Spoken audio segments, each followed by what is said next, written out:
ബിസ്മില്ലാഹിർ റഹ്മാനിർ റഹീം നഹ്മദുഹു വനുസല്ലി അലാ റസൂലിഹിൽ കരീം അമ്മാ ബഅദ്.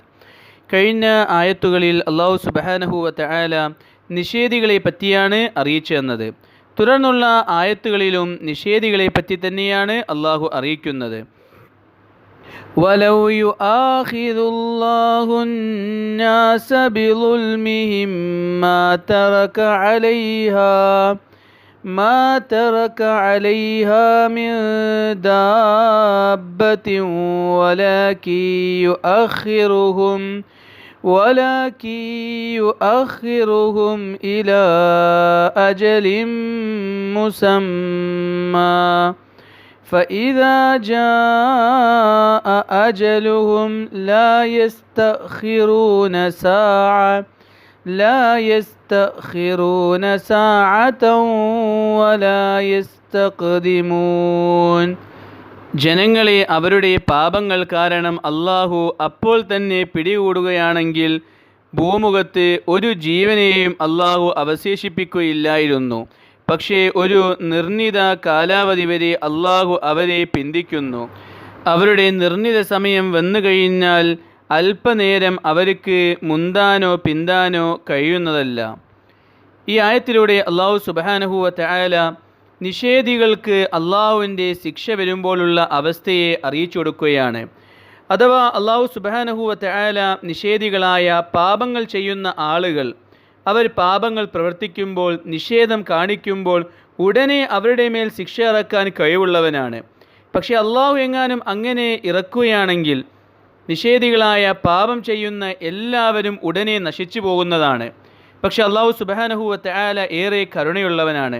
അതുകൊണ്ട് തന്നെ ഉടനെ അല്ലാഹു തആല ശിക്ഷയെ ഇറക്കുന്നതല്ല. നേരെ മറിച്ച് ചിന്തിക്കാനും കുറ്റവും തെറ്റും മനസ്സിലാക്കാനും അതിൽ നിന്നും പശ്ചാത്തപിച്ച് മടങ്ങാനും ജീവിതം നന്നാക്കാനും എല്ലാവർക്കും അല്ലാഹു അവസരം നൽകുന്നതാണ്. മുൻകഴിഞ്ഞ പല സംഭവങ്ങളിൽ നിന്നും ചരിത്രങ്ങളിൽ നിന്നും ആ കാര്യം വ്യക്തവുമാണ്. എല്ലാവർക്കും അല്ലാഹു ഒരു നിർണിത കാലം മനസ്സിലാക്കാനായി ചിന്തിക്കാനായി നൽകിയിട്ടുണ്ട്. ഉടനെ അവർ ചെയ്യുന്ന പാപങ്ങളുടെ പേരിൽ, അവരിൽ നിന്നും ഉണ്ടാവുന്ന നിഷേധത്തിൻ്റെ പേരിൽ അല്ലാഹു സുബ്ഹാനഹു വതആല അവരെ പിടികൂടുന്നതോ ശിക്ഷിക്കുന്നതോ അല്ല. നേരെ മറിച്ച് അവർക്ക് അല്ലാഹു ഏതാനും ചില സമയം നൽകും. അവർക്ക് നന്നാവാനും കാര്യത്തെപ്പറ്റി ചിന്തിക്കാനുമാണ് അല്ലാഹു ആ സമയം നൽകുന്നത്. അല്ലാഹു നൽകുന്ന അവസരത്തെ മനസ്സിലാക്കിക്കൊണ്ട് ആരെല്ലാം തങ്ങളുടെ തെറ്റുകളെ തിരുത്താനായി തയ്യാറാവുന്നുണ്ടോ, ചെയ്ത പാപത്തിൽ നിന്നും പശ്ചാത്തപിക്കാനും ജീവിതം നന്നാക്കാനും തയ്യാറാവുന്നുണ്ടോ, അവരെ സംബന്ധിച്ചിടത്തോളം അവർ വലിയ വിജയികളാണ്. അല്ലാഹു അവർ ചെയ്ത പാപങ്ങൾ മാപ്പാക്കി കൊടുക്കുന്നതാണ്. എന്നാൽ അല്ലാഹു നൽകിയ ഒരു അവസരത്തെ മനസ്സിലാക്കാതെ വീണ്ടും പാപത്തിൽ തന്നെ മുഴുകിക്കഴിയുന്ന ആളുകൾ, വീണ്ടും പാപകർമ്മങ്ങളുടെ ലഹരിയിൽ ജീവിക്കുന്ന ആളുകൾ, അവർക്ക് തീർച്ചയായും അല്ലാഹുവിൻ്റെ ശിക്ഷ വരുന്നതാണ്. ഒന്നെങ്കിൽ ദുന്യാവിൽ അല്ലാഹുവിൻ്റെ ശിക്ഷ അവരെ പിടികൂടും, അല്ലെങ്കിൽ മരണം അവരിലോട്ട് വരുന്നതും പരലോകത്ത് വലിയ രീതിയിലുള്ള ശിക്ഷ അവർ അനുഭവിക്കേണ്ടി വരുന്നതുമാണ്. ഈ രണ്ട് അവസ്ഥകൾ വന്നാലും പിന്നീട് ഒരിക്കലും അവർക്ക് ഇതിൽ നിന്നും പിന്മാറാൻ സാധിക്കുന്നതല്ല. ദുന്യാവിൽ ഏതെങ്കിലും രീതിയിൽ അവരുടെ മേൽ ശിക്ഷ ഇറങ്ങുകയാണെങ്കിൽ പിന്നീട് അവർക്ക് ചിന്തിക്കാനുള്ള സമയം ലഭിക്കുന്നതല്ല. അല്ലാഹുവിൻ്റെ ശിക്ഷ അവരുടെ മേൽ ഇറങ്ങുക തന്നെ ചെയ്യും. ഇനി മരണം അവരിലോട്ട് വരികയാണെങ്കിൽ മരണം വന്നു കഴിഞ്ഞാൽ പിന്നീട് ചിന്തിക്കാനോ ജീവിതം നന്നാക്കാനോ ഉള്ള അവസരം അവർക്ക് ലഭിക്കുന്നതല്ല. മരണത്തിന് അവർ കീഴ്പ്പെടേണ്ടി വരുന്നതാണ്. മരണത്തിന് ശേഷം അവർ ചെയ്ത തിന്മകൾക്കും നിഷേധത്തിനുമുള്ള ശിക്ഷ അവർ അനുഭവിക്കേണ്ടി വരികയും ചെയ്യും. അതുകൊണ്ട് അല്ലാഹുവിൻ്റെ ശിക്ഷ അല്ലെങ്കിൽ മരണം വരുന്നതിന് മുമ്പായി ജീവിതം നന്നാക്കാനായി ഓരോരുത്തരും തയ്യാറാവണമെന്ന് ഈ ആയത്തിലൂടെ അല്ലാഹു സുബ്ഹാനഹു വതആല അറിയിക്കുകയാണ്. നമ്മൾ പാപങ്ങൾ പ്രവർത്തിക്കുമ്പോൾ മനുഷ്യരാണ്, അവരിൽ നിന്നും പാപങ്ങളുണ്ടാകും, അവരിൽ നിന്നും തിന്മകളുണ്ടാകും. എന്നാൽ തിന്മ ഉണ്ടാകുന്ന സന്ദർഭത്തിൽ ഖേദിക്കുകയും ആ തിന്മയെ മനസ്സിലാക്കിക്കൊണ്ട് ആ തിന്മയെ ജീവിതത്തിൽ നിന്നും ഒഴിവാക്കി ജീവിതത്തെ നന്നാക്കാനായി പരിശ്രമിക്കുകയും ചെയ്യണം. അല്ലാതെ ആ തിന്മയിൽ തന്നെ ജീവിക്കുകയാണെങ്കിൽ, തിന്മ മനസ്സിലാക്കാതെ തിന്മയുടെ ലഹരിയിൽ ജീവിതം മുന്നോട്ട് കൊണ്ടുപോവുകയാണെങ്കിൽ തീർച്ചയായും അവർ വലിയ പരാജയത്തിലാണ്. മരണം വന്നു കഴിഞ്ഞാൽ അല്ലെങ്കിൽ അല്ലാഹുവിൻ്റെ പിടുത്തം, ശിക്ഷ വന്നു കഴിഞ്ഞാൽ ഒരിക്കലും അവർക്ക് പിന്നീട് മടങ്ങിപ്പോയി നന്നാവാനുള്ള അവസരം ലഭിക്കുന്നതല്ല എന്ന് ഈ ആയത്തിലൂടെ അല്ലാഹു സുബ്ഹാനഹു വതആല അറിയിക്കുകയാണ്. തുടർന്നുള്ള ആയത്തുകളിലും നിഷേധികളുടെ അവസ്ഥ തന്നെയാണ് അല്ലാഹു അറിയിക്കുന്നത്. وَيَجْعَلُونَ لِلَّهِ مَا يَكْرَهُونَ وَتَصِفُ أَلْسِنَتُهُمُ الْكَذِبَ ألسنتهم الكذب أن لهم الحسنى لا جرم أن لهم النار وأنهم مفرطون. അവർക്ക് വെറുപ്പുള്ളതിനെ അള്ളാഹുവിലേക്ക് അവർ ചേർത്ത് പറയുന്നു. അവർക്ക് നന്മയാണ് ഭവിക്കുക എന്ന് അവരുടെ നാവുകൾ കളവ് വർണ്ണിച്ച് പറയുകയും ചെയ്യുന്നതാണ്. നിസ്സംശയം അവർക്ക് നരകമാണുള്ളത്.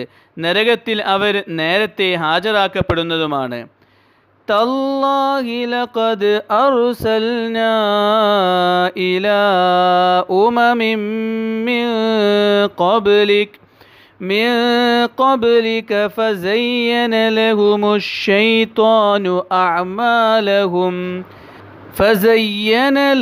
الشيطان أعمالهم فهو وليهم اليوم ولهم عذاب أليم. അള്ളാഹുവിൽ സത്യം, താങ്കൾക്ക് മുമ്പ് വിവിധ സമുദായങ്ങളിലേക്ക് നാം ദൂതന്മാരെ അയച്ചു. അപ്പോൾ പിശാച് അവരുടെ കർമ്മങ്ങൾ അലങ്കരിച്ച് കാട്ടിക്കൊടുത്തു. ഇന്ന് അവരുടെ സുഹൃത്ത് പിശാചായിരിക്കും. അവർക്ക് വേദനാജനകമായ ശിക്ഷ ഉണ്ടായിരിക്കുന്നതാണ്. ഈ ആയത്തുകളിലൂടെ അള്ളാഹു സുബ്ഹാനഹു വ തആല നിഷേധികളുടെ ഒരു അവസ്ഥ അറിയിച്ചിരുകയാണ്. അവർ അള്ളാഹുവിന് മോശമായ കാര്യങ്ങൾ, മോശമായ വിശേഷണങ്ങൾ വെച്ചുകൊടുക്കുന്നു. അതിനെപ്പറ്റി കഴിഞ്ഞ പല ആയത്തിലും നാം വിശദീകരിച്ച് കഴിഞ്ഞതാണ്. അള്ളാഹുവിന് പെൺമക്കളുണ്ട്, മലക്കുകൾ അള്ളാഹുവിൻ്റെ പെൺമക്കളാണ്. ഇങ്ങനെയുള്ള അള്ളാഹുവിന് നിരക്കാത്തതായ, അള്ളാഹുവിൻ്റെ പരിശുദ്ധിക്ക് യോജിക്കാത്തതായ വിശേഷണങ്ങൾ അവർ അള്ളാഹുവിന് വെച്ചു കൊടുക്കുന്നു. ഇങ്ങനെയുള്ള എല്ലാ തിന്മകളും ചെയ്തിട്ട്, ഇങ്ങനെയുള്ള എല്ലാ മോശമായ പ്രവർത്തനങ്ങളും അവർ ചെയ്തിട്ട് അവർ സ്വന്തമായി വിശ്വസിക്കുന്നു അവർ ചെയ്യുന്നത് ഏറ്റവും നല്ല പ്രവർത്തനമാണെന്ന്. ഇതിൻ്റെ കാരണം മുൻകഴിഞ്ഞ സമുദായങ്ങളിലോട്ട് നോക്കിയാൽ മനസ്സിലാക്കാൻ പറ്റുന്നതാണ്. മുൻകഴിഞ്ഞ സമുദായങ്ങളിലോട്ടും അള്ളാഹു പ്രവാചകന്മാരെ അയച്ചു. ആ പ്രവാചകന്മാർ സമുദായത്തിന് സത്യസന്ദേശം കാണിച്ചു കൊടുത്തു, സത്യമാർഗം അറിയിച്ചു കൊടുത്തു. പക്ഷേ ആ സമുദായം മോശമായ പ്രവർത്തനങ്ങൾ പ്രവർത്തിക്കുകയും അതാണ് നല്ല മാർഗമെന്ന് സ്വന്തമായി വിശ്വസിക്കുകയും ചെയ്തു. ഇത് ശൈത്താൻ അവർക്ക് തിന്മയെ നന്മയാക്കി കാണിച്ചു കൊടുക്കുകയാണ്. മോശമായ പ്രവർത്തനത്തെ അലങ്കരിച്ച് കാണിച്ചു കൊടുക്കുകയാണ്. മോശമായ പ്രവർത്തനങ്ങൾ, തിന്മയായ പ്രവർത്തനങ്ങൾ അത് നമ്മുടെ മനസ്സിൽ നന്നായി തോന്നുന്നുണ്ട് എങ്കിൽ അത് ശൈത്താൻ്റെ ഭാഗത്ത് നിന്നുമുള്ളതാണ്. ആ മോശമായ പ്രവർത്തനങ്ങൾ ശൈത്താനാണ് നമുക്ക് നന്മയായി മനസ്സിലാക്കി തരുന്നത്. അല്ലാഹു സുബ്ഹാനഹു വ തആല പ്രവാചകന്മാരിലൂടെ വ്യക്തമായി സത്യമെന്താണ് അസത്യമെന്താണെന്ന് പഠിപ്പിച്ചു തന്നിട്ടുണ്ട്. എന്താണ് തിന്മ, എന്താണ് നന്മ എന്ന് വിശദീകരിച്ചു തന്നിട്ടുണ്ട്. ഹറാം എന്താണ്, ഹലാൽ എന്താണെന്ന് കാണിച്ചു തന്നിട്ടുണ്ട്. അതെല്ലാം കാണിച്ചു തന്നിട്ട് വീണ്ടും തിന്മയായ പ്രവർത്തനങ്ങൾ നല്ലതാണ് എന്ന് നമ്മുടെ മനസ്സിന് തോന്നുന്നുണ്ട് എങ്കിൽ, തിന്മയായ പ്രവർത്തനങ്ങൾ പ്രവർത്തിക്കുന്നതുകൊണ്ട് കുഴപ്പമൊന്നുമില്ല, പരലോകത്ത് നമ്മൾ വിജയിക്കുമെന്ന് തോന്നുന്നുണ്ട് എങ്കിൽ അത് ശൈത്താൻ തോന്നിപ്പിക്കുന്നതാണ്. തിന്മകളെ നന്മകളാക്കിയും അലങ്കരിച്ചുകൊണ്ടും ശൈത്താനാണ് തോന്നിപ്പിക്കുന്നത്. ഒരിക്കലും ശൈത്താൻ്റെ മാർഗത്തെ പിൻപറ്റി ആരും വിജയിക്കുന്നതല്ല. അവരുടെ കൂട്ടുകാർ ശൈത്താൻ തന്നെയായിരിക്കും. എപ്രകാരം ശൈത്താൻ നരകത്തിലോട്ട് പോകുമോ, എപ്രകാരം ശൈത്താൻ അള്ളാഹുവിൻ്റെ ശിക്ഷയ്ക്ക് അർഹനായി തീരുമോ, അതുപോലെ തന്നെ ഈ തിന്മകളെ നന്മകളാക്കി തിന്മകളെ നല്ലതായി മനസ്സിലാക്കുന്ന ആളുകൾ അവരും ശൈത്താനെ പോലെ തന്നെ പരാജയത്തിലായിരിക്കുമെന്ന് അള്ളാഹു സുബ്ഹാനഹു വ തആല അറിയിക്കുകയാണ്.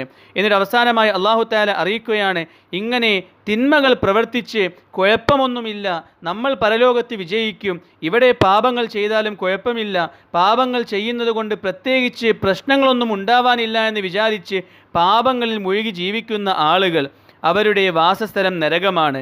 അവർ നരകത്തിൽ പ്രവേശിപ്പിക്കപ്പെടുന്നതാണ്. വലിയ ശിക്ഷ അവരവിടെ അനുഭവിക്കേണ്ടി വരുന്നതാണ്. ആ ശിക്ഷ അനുഭവിക്കുന്ന സന്ദർഭത്തിൽ അവർക്ക് മനസ്സിലാകും, ദുനിയാവിൽ നമ്മൾ ചെയ്തതെല്ലാം തെറ്റായിപ്പോയി. പ്രവാചകന്മാർ കാണിച്ചു തന്ന മാർഗം, അള്ളാഹുവിൻ്റെ കൽപ്പനകൾ അനുസരിക്കുകയായിരുന്നു നല്ലത്, അതിലായിരുന്നു വിജയമെന്ന് പരലോകത്തെത്തിക്കഴിഞ്ഞാൽ അവർക്ക് മനസ്സിലാക്കാൻ സാധിക്കുന്നതാണ്. എന്നാൽ നരകത്തിൽ പ്രവേശിച്ചതിന് ശേഷം, മരണപ്പെട്ടതിന് ശേഷം മനസ്സിലാക്കിയിട്ട് യാതൊരു കാര്യവുമില്ല എന്ന കാര്യം ഈ ആയത്തുകളിലൂടെ അല്ലാഹു സുബ്ഹാനഹു വ തആല അറിയിക്കുകയാണ്. അല്ലാഹു തആല പരിശുദ്ധ ഖുർആൻ മനസ്സിലാക്കാൻ തൗഫീഖ് നൽകുമാറാകട്ടെ. വാഖിറു ദഅവാന അനിൽ ഹംദുലില്ലാഹി റബ്ബിൽ ആലമീൻ.